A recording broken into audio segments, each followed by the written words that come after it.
You're listening to the Jam Price Show, all about movies. And today my guest is Satori Shakoor, and she wears many hats, so I can't even begin to list them all, but we will get into it in this interview. And we're going to talk about her new documentary entitled Confessions of a Menopausal Femme Fatale. Welcome to the show, Satori. I can't wait to talk to you about this documentary of yours. So welcome.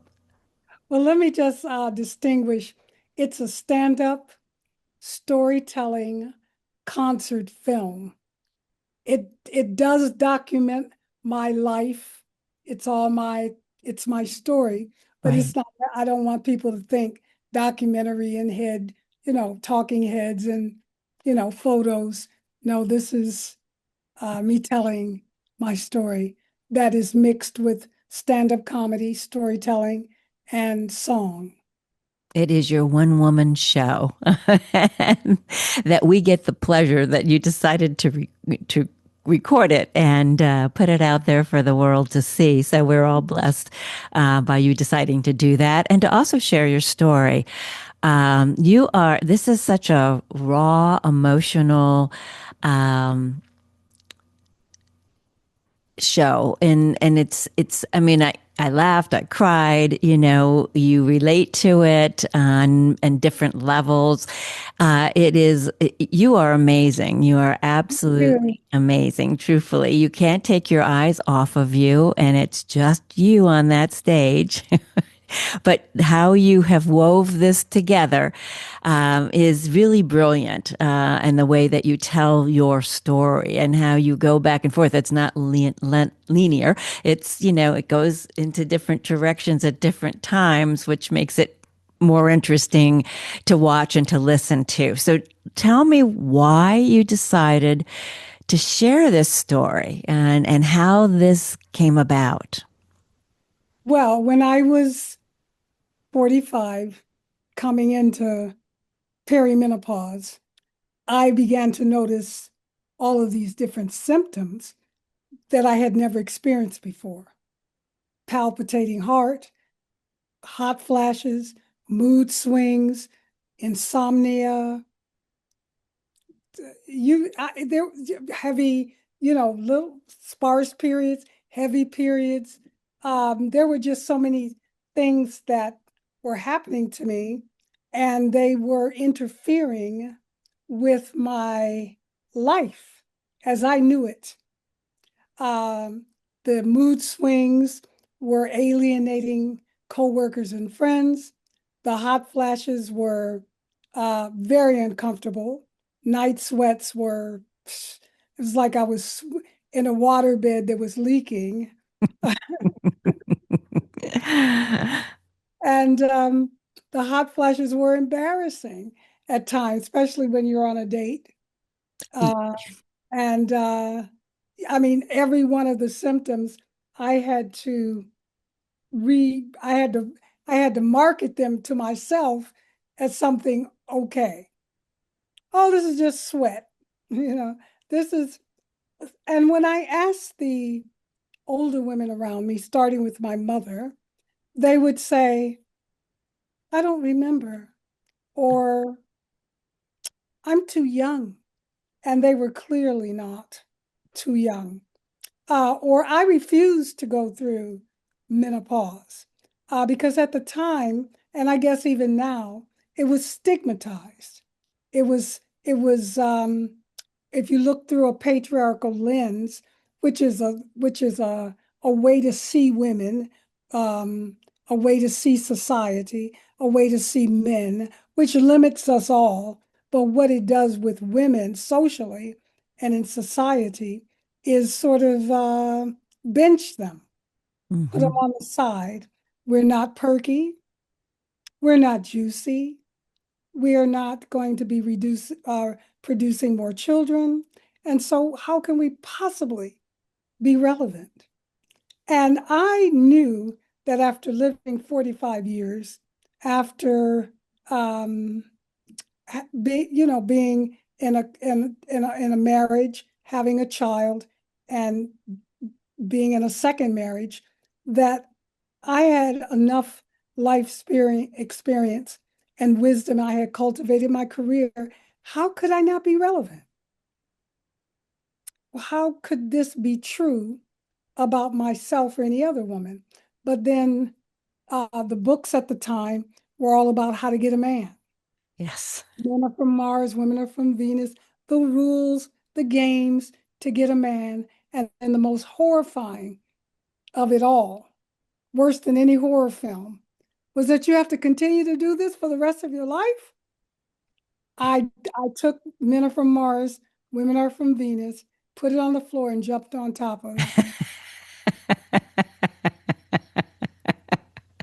I, I promised myself I do not want. You froze up, but hopefully you'll come right back. Am I Okay, close? you're Yeah, back again. Yeah. storming here. You have a Um, thunderstorm going on. Yes. yeah, I didn't want any other woman to go through it. So I started to write about it. I started to look at Sunset Boulevard. I became part of the cast of Menopausal Musical, but I had not journeyed to the other side. So I didn't feel like I was ready to talk about it. So I made a conscious choice not to do anything about the symptoms, just experience them so that I could write about it. And then even if I could afford the remedies, there was no health insurance for women for this. And even if there were, I couldn't afford health insurance. The gym was my health insurance. So I kept that promise. And so I started to write in 2018. I started, and I saw that, wow, this stigmatization, uh, this taboo doesn't just apply to menopause, it extends to postpartum depression. It begins early with our periods. And although our bodies are functioning perfectly natural and as they should be, there was some kind of shame attached to being a female, having blood every month, hiding it from boys, performing for boys. And I began to see, oh, how I had been shaped. And so I wanted to tell a larger story. And I remembered my mother. It became, as I began to delve into the stories, I did the calculations, and my mother was 50 when I was 14. Okay, well, my mother was actually perimenopausal when I was coming into puberty. When my breasts were perking up, poking me in the eye, hers were reaching her toes. Everything about my trajectory, hers was going the opposite way. And she was mood swinging, and I didn't understand it.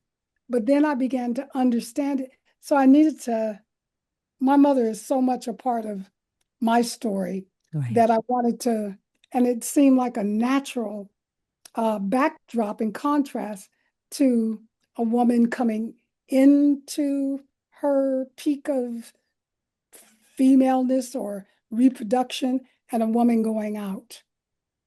And so that became the counterpoint. And she's so instrumental in my life, in the life lessons. And then I wanted to tell stories of sexuality, stories of what is expected of me as a female from men sexually.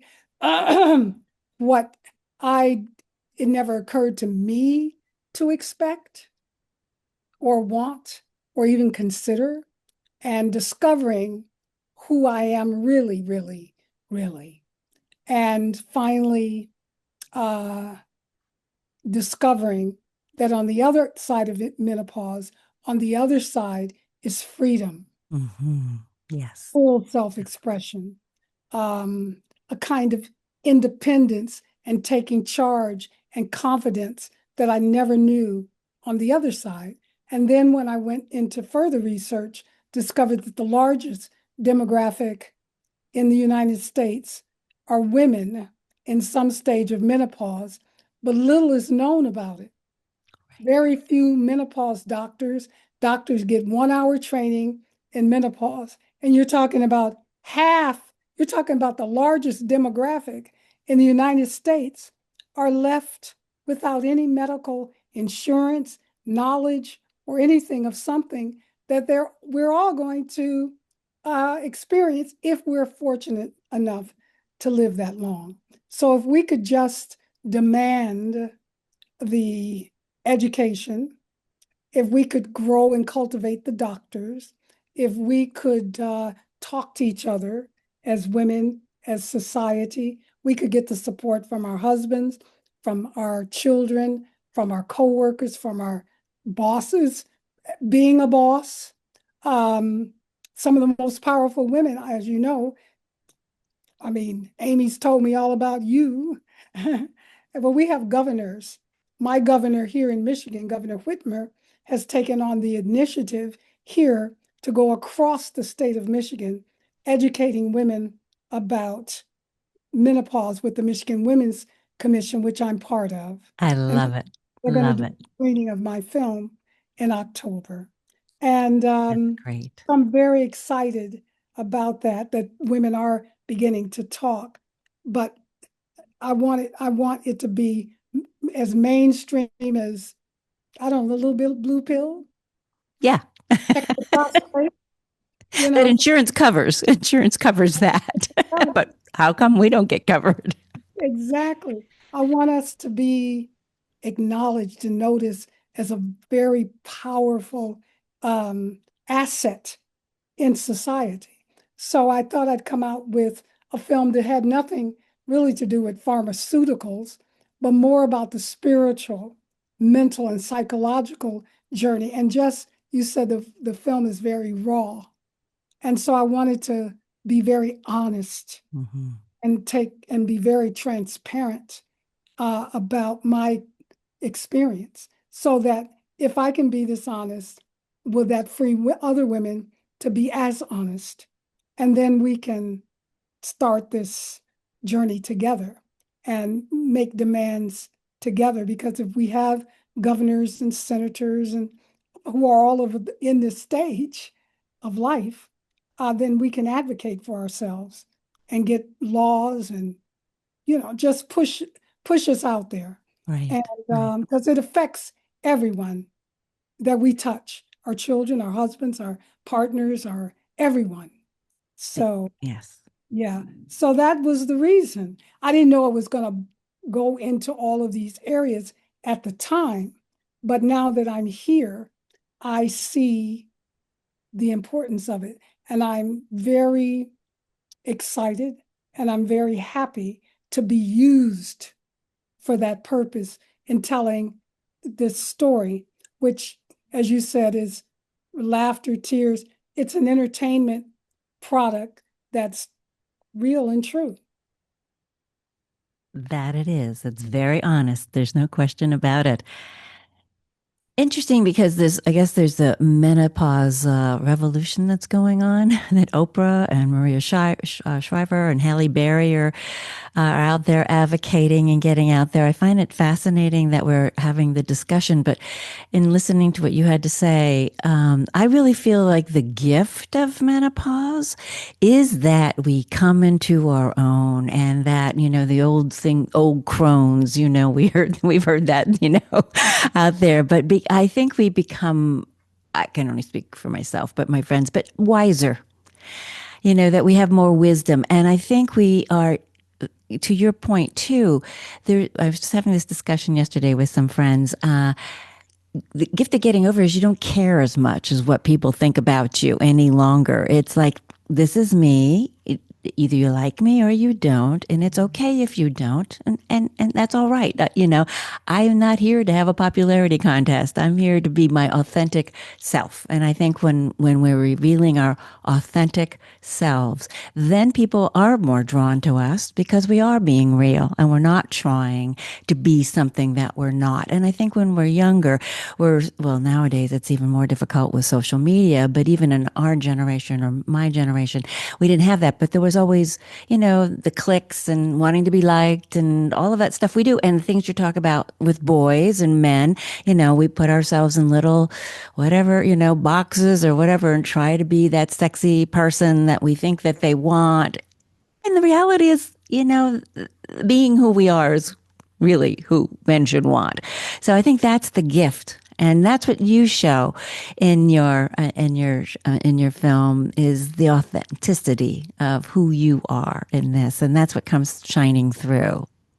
Yes, I'd rather you not like me than me not like myself for trying to pretend to be something that you could like. Yes, yes, yes, yeah, Yeah. yeah, Because at the end of the day, I'm living with a person I don't like. yeah. I'd rather you not like me and I like myself.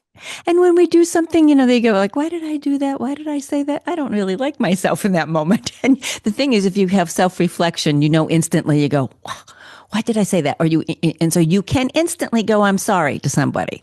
Right. I was waking up every morning apologizing to at least three people, saying, listen, you know you're going to have to apologize to three people for saying exactly what was on your mind.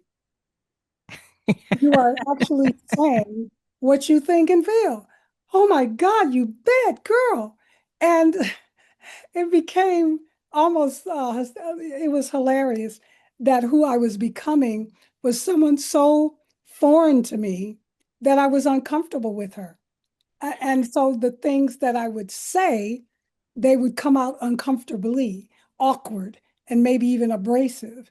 But as you grow into yourself, you know how to be yourself in a way that is compassionate Yes. to myself and kind to the other person. And however they take it is up to their level of however thick their skin is, or but then after a while, after practicing being who you really are, people begin to trust you.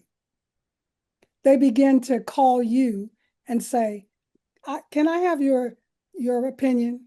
Because I don't know whether, and you tell them your opinion, they don't have to follow it or and they know that. They know they're free to follow it or not, that they're just coming to get my honest feedback because I don't really give advice.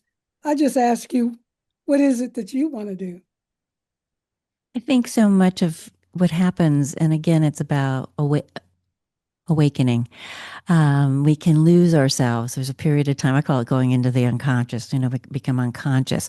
And then for those who want to become conscious, it's about giving our rebirthing again, giving our rebirthing ourselves to become who we truly were meant to be and why we are here.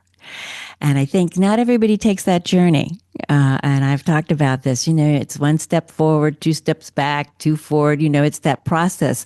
But once you start on that path to become conscious and to realize why you're here, you can't go back. You No. can't go back. It's just not possible to go backwards. And so I said sometimes being conscious is more difficult because when you're unconscious, you do things and you don't realize what you did. But once you start that conscious road and that making that decision, it changes your life in such a beautiful way. And as I said, not everybody decides to do that, but more people decide to than not. And I think that again goes back to menopause. I hated periods. I called, when they called it the curse, I said, it's definitely that. Why did God do this to us? When I go up there, I'm going to talk to him or she and go, why? So for me, menopause was a happy thing. I was glad. Yes, me too. I look forward to the ceasing of the periods, but mine continued until I was 58. Oh my I was goodness. like, why Oh, would you play this bad trick? This is what I've been looking forward to. That's why exactly what you're saying is why I believe that we should bring it out of taboo, out of stigma, out into the open where we can actually celebrate it, have it be a rite of passage, have it be like um, um, um, um, a menopause mitzvah, so that I like whether that. So whether the two steps forward and back can't occur because everyone in society is saying, this is your time. This is the moment you're coming through the door. Right. Right. And you have to come through the door. You can come kicking and screaming. You can come with open arms and big smiles, but it's a celebration of you and all of the gifts that you get to have on the other side. That way you're not in the dark and I I get to not go through it. You don't have to be unconscious about it.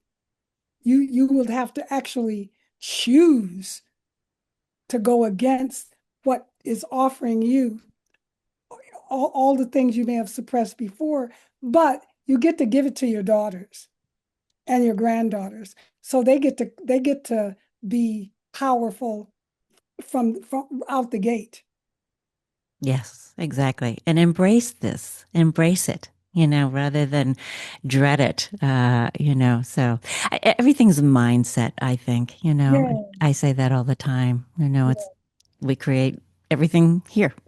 So, and so if you embrace it, then it becomes something wonderful and special. And if you dread it, then, that becomes something not fun and, miserable. So, how did you, I mean, how did this film come about? I mean, in the sense you started writing it, but why did you decide to film it? I mean, were you performing this as a one woman show in Detroit and traveling with it? no, I wrote it. I did several workshops as head dramaturg. It went through a very vigorous um, process of putting it together because I knew at some point I had written something that was so exhausting. It was I as a theater artist doing 8 shows a week matinee. It wouldn't be possible. And but then I thought beyond that and said, let me do 3 performances. I'll get Jonathan Chayton to direct it and to bring Black Pepper Studio Films into filming it, and then it could live as a digital product for women to see whenever they wanted to, however they wanted to, by candlelight, with a partner, with group of other people. But that it wouldn't have to go from theater to theater and all of that work that I could actually find distribution and that it could live in that space and reach more people. It's been out a bit of time. I always like to ask, where can people see it? So why don't you tell us that right now? Where can people see Confessions of a Menopausal Femme Fatale? It's Or been, that I'm saying Femme Fatale, right? yes, ma'am. Okay, It's been streaming a little over a month.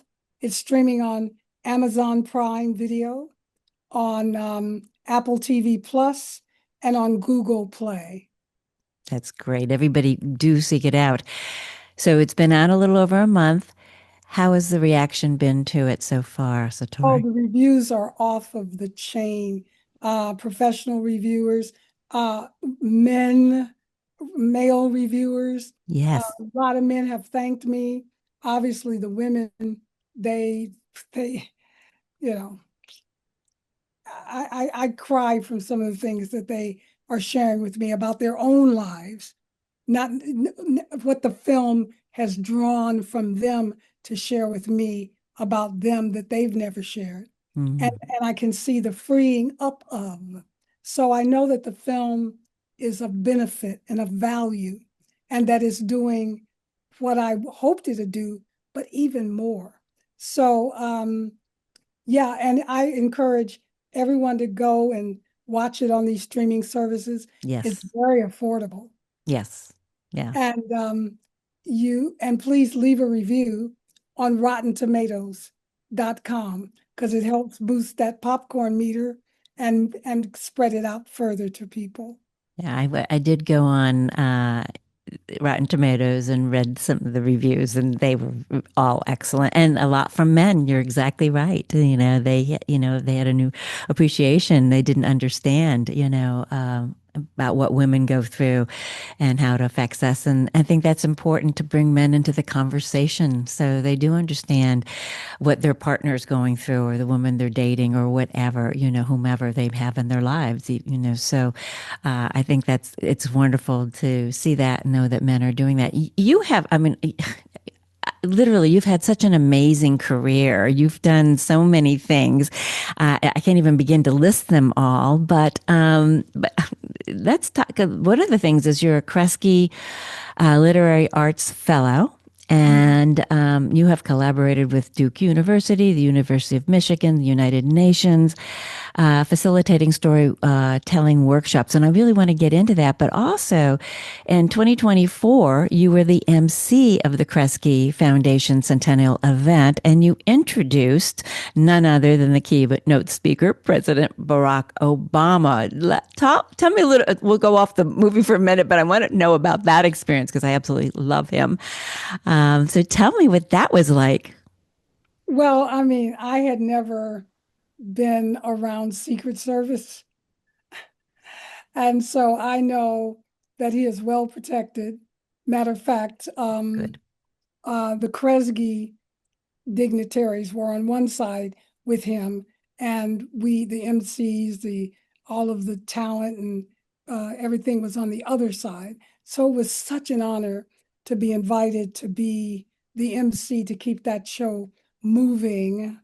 It was a wonderful night, just an extraordinary night. And I could not believe it when they told me who they were thinking about getting. And of course, I couldn't say anything. And then when they confirmed it, I was like, I can't believe this. Um, it, it was amazing to see him and to see that he is exactly like you see him.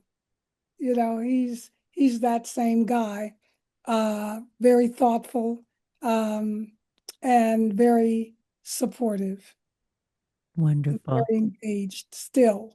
Even after his presidency is done, you could see that he and Michelle are still very active and interactive in community and bringing culture forward.